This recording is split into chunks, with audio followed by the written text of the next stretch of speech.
સટલાસણા ડુંગર ઉપર દુધેશ્વરી માતાનો લોકમેળો ભરાયો। ગઈકાલે સટલાસણાના ગોળિયાપરા ડુંગર ઉપર ધરો આઠમના દિવસે દુધેશ્વરી માતાનો પરંપરાગત મેળો ભરાયો હતો, જેમાં આસપાસ સહિત અન્ય જિલ્લાના લોકોએ પણ દર્શન કરી પોતાની માનતા પૂર્ણ કરી હતી।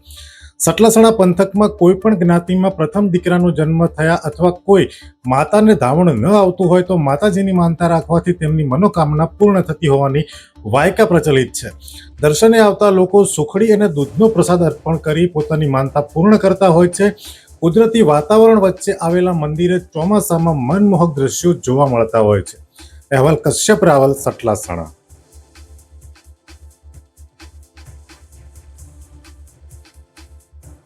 અમે તમને આપીશું પણેપણના સમાચાર। જો તમે અમારા નિર્ભય માર્ગ ન્યૂઝ ચેનલને સબસ્ક્રાઇબ કર્યું નથી તો અત્યારે જ નીચે આપેલા આઇકોન બટન પર ક્લિક કરીને સબસ્ક્રાઇબ કરો અને શેર કરવાનું ભૂલશો નહીં।